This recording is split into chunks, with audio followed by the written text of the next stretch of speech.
중독자의 삶은 사실은 행복해지고 싶어서 중독에 빠지는데 그 중독자의 삶은 중독에 빠져서 훨씬 더 불행하게 되죠. 그게 중독의 결과예요. 그래서 수많은 중독자들은 우울증을 앓기 시작합니다. 근데 이런 것들이 어디서부터 시작이 되냐면 우리 부모의 역할을 우리가 제대로 하지 않으면서 자녀들이 방치되기 시작한다는 거예요.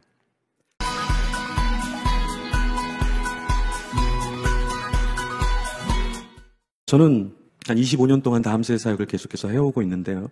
요즘 젊은이들이 똑똑한 친구들이라 할지라도 굉장히 우울증 약을 많이 먹어요. 정신과 치료를 많이 받습니다. 왜 그럴까요?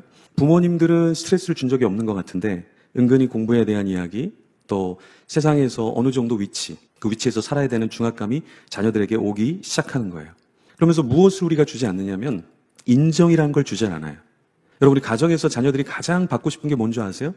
부모에게 인정받는 거예요. 너 이거밖에 못했니? 너 더 공부해야지. 선행학습해야지. 저희는 집에 늦둥이 자녀가 있는데요. 오늘 이제 개학을 해서 줌 수업을 하는 거를 오전에 듣다가 나왔는데 선생님이 물어봐요. 학년이 올라가니까 뭐가 가장 어렵니? 그러니까 그 초등학교 4학년 되는 그 남학생 친구들이 이런 얘기를 하더라고요. 학원을 너무 많이 가서 힘들어요. 공부가 어려워졌어요. 너무 바쁜 것 같아요. 너무 나이가 많이 들었어요. 그래서 재밌는 친구도 있구나 그랬는데요. 친구들이 생각을 하고 있더라고요. 어떤 생각을 하고 있냐면 힘든 거예요. 근데 우리 자녀들은 힘들다라는 생각을 잘 안 해요. 나 때는 말이야, 예전에는 이것도 배울 수가 없었어. 나 때는 기회가 없었어. 그래서 제가 책을 쓴 것 중에 나를 아세요라는 책이 있는데요.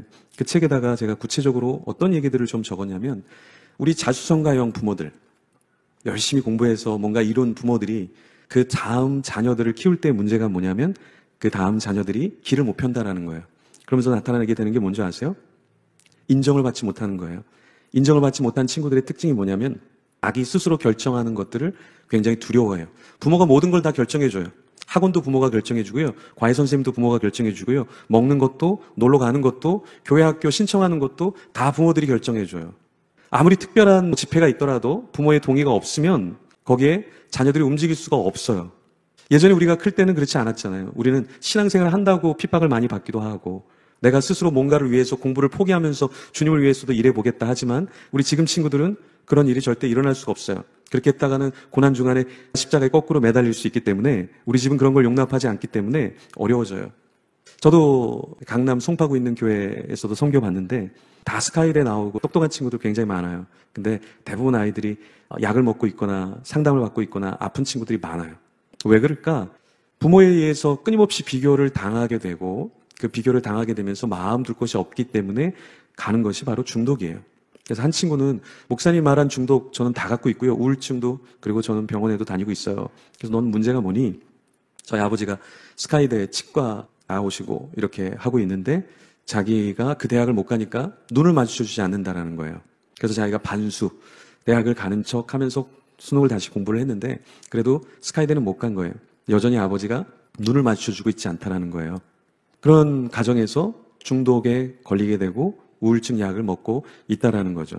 그래서 우리가 중독이라는 걸 생각할 때 우리 부모들이 아이들을 중독자로 만든다. 제가 휴가 기간에 누가 호텔을 좀 끊어주셔서 호텔에서 아침을 이렇게 먹고 있는데 어른들은 다 밥을 먹고 있는데 아이들은 스마트폰에, PC에, 태블릿에 뭔가 열심히 보고 있더라고요.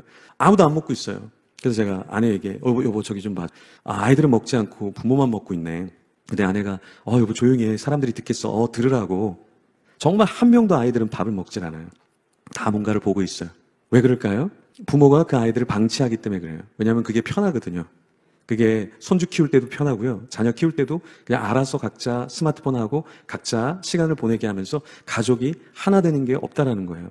얼마나 가족끼리 시간을 보내는가 방송에서 실험을 했는데 처음 이제 방송이니까 사람들이 서로 뭐 얘기를 하는 척 이렇게 하더니 식사가 끝난 다음에 각자가 핸드폰, 스마트폰, 또 컴퓨터 이러면서 다 각자 방에서 각자의 장소에서 시간을 보낸 거예요.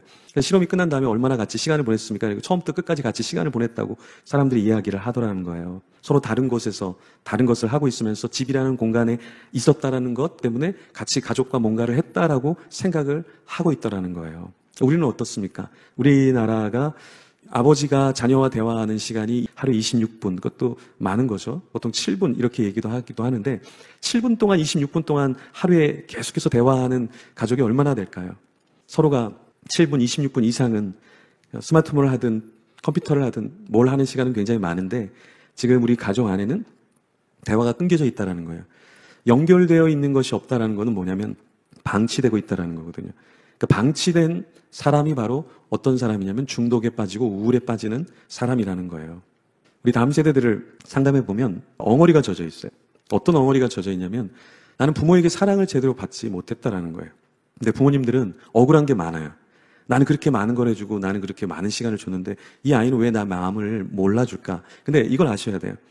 자녀들이 99가지를 잘 못하가도 하나만 잘해도 우리 부모들은 정말 좋은 자녀라고 이야기를 합니다. 근데 아셔야 될 게 우리 자녀들은 반대예요. 부모가 99가지를 다 잘해줘도 하나를 못하면 안 좋은 부모로 기억을 한단 말이에요. 그렇기 때문에 우리는 부모로서 정말 자녀를 생각한다면 이렇게 말씀하셔야 돼요. 미안해. 고마워. 내가 참 많이 부족해.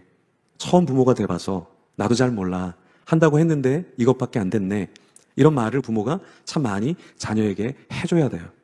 내가 이렇게 많이 해줬는데 너는 그거밖에 못하니 이걸로는 상처를 회복시키거나 누군가를 다시 중독과 우울과 상처에서 끄집어낼 수가 없다라는 거예요.